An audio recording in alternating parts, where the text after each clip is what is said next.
Hari Om Tat Sat. Welcome to Swami Jyotirmayananda Society, our journey to self-realization.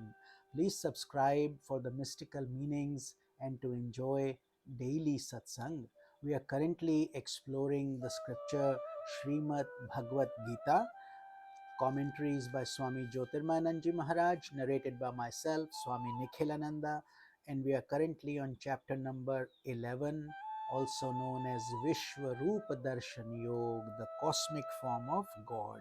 And today we are starting from Shloka number 29, where God continues to give his um, radiant form, his divine form, the Vishwarupa Darshan, his cosmic form. So now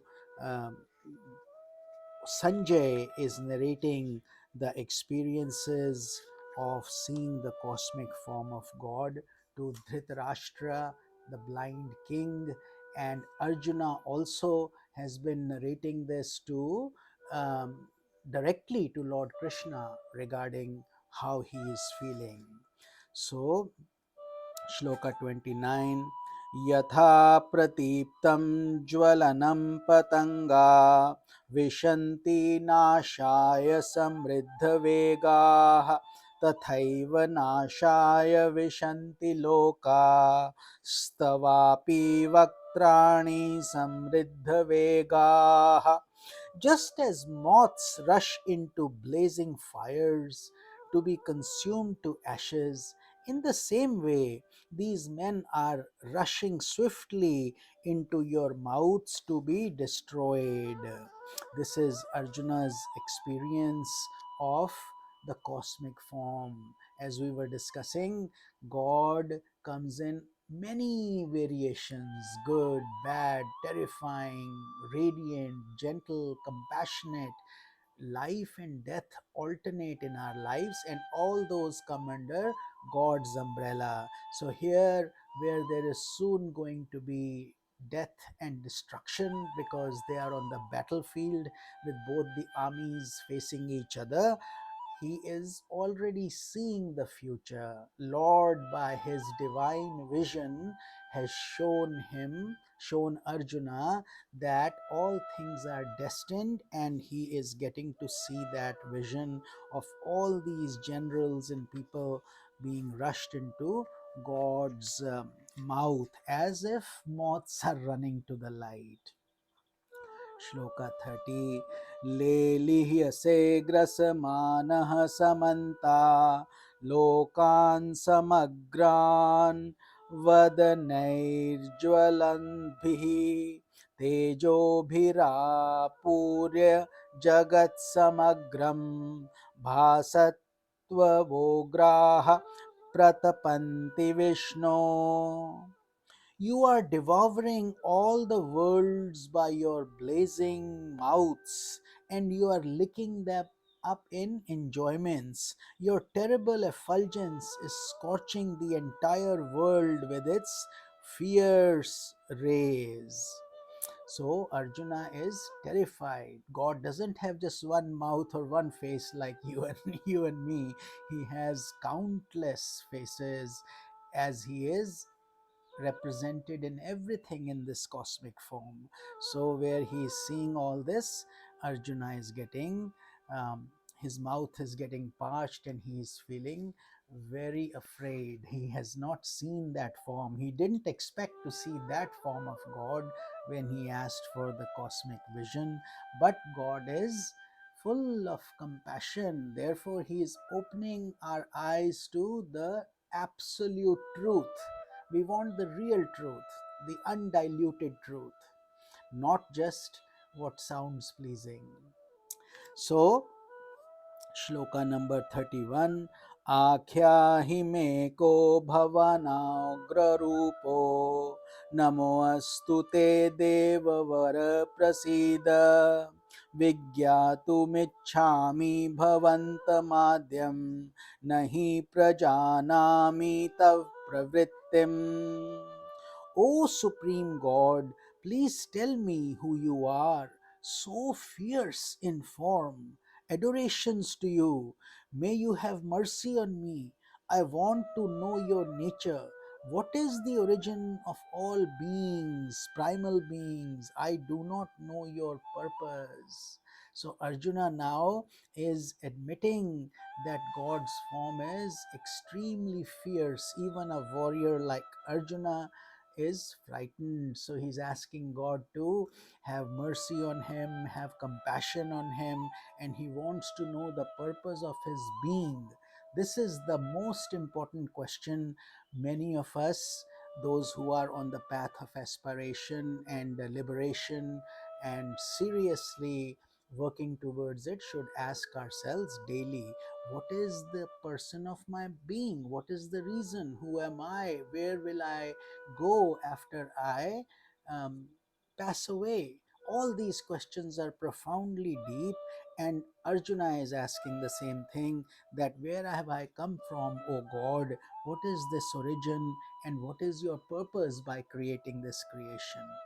God had been patiently listening to all of Arjuna's comments as he was looking at God's cosmic form. So now, Shri Bhagavan Uvacha, now God took compassion and he's answering Arjuna's many questions and his expressions. So God says, Kalo asmi lokakshaya kritat privriddho लोकान् समाहर्तुमिह प्रवृत्तः ऋते अपि त्वां न भविष्यन्ति सर्वे येव स्थिताः प्रत्येनिकेषु योधाः.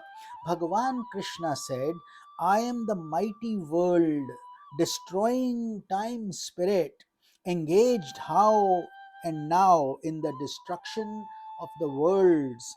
Even without you, these warriors assembled in hostile armies will not live.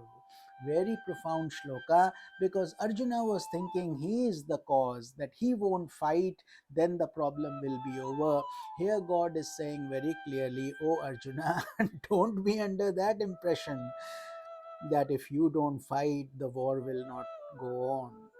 This decision has already been made. They are all these souls are already dead. You simply have to become an instrument in that purpose, in that divine purpose. So God says, because I am Kala. Kala is the devourer, the world destroying time spirit. And one day Kala will come to us too, when our time will be to depart.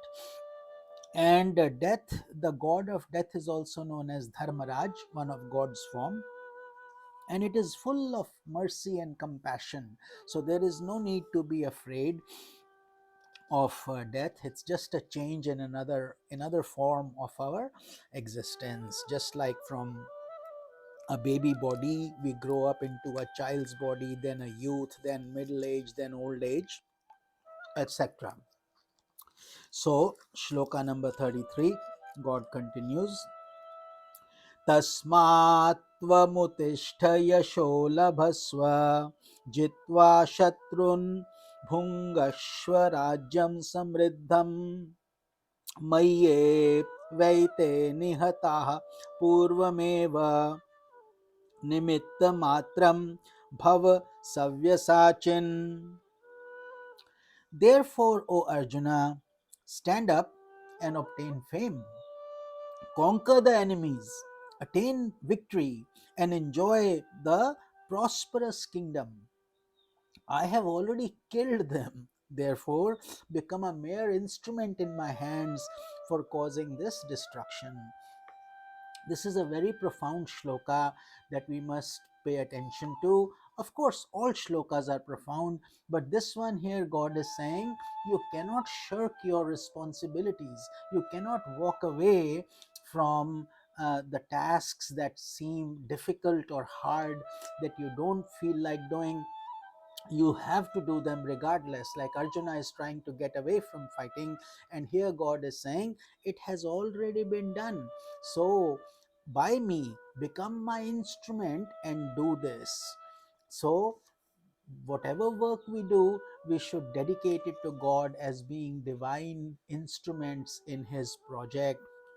And whether they Whether the work is difficult or easy, we should do it with grace, as if we are offering it to God, because all that has already happened. We are simply putting in our effort, and God is giving us the blessing and the glory that comes with us performing our actions.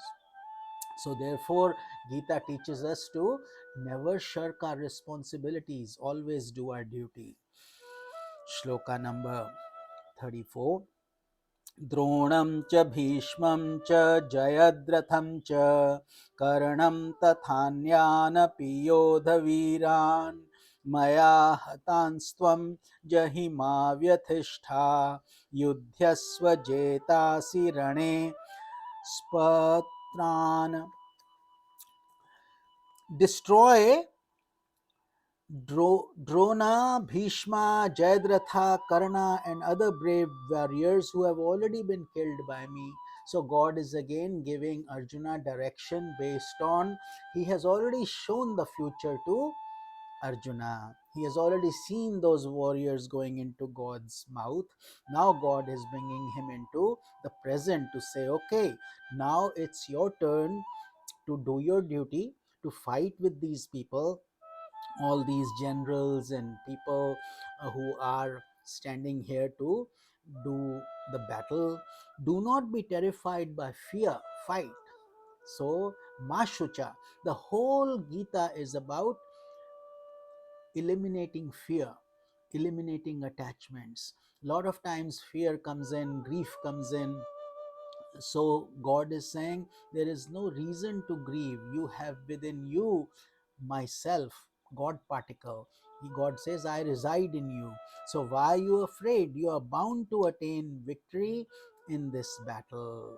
So this is what God is guiding Arjuna to do and giving him clear direction. He's not wavering or not being diplomatic. He's not mincing his words. He's saying very straightforwardly, become my instrument, do your duty.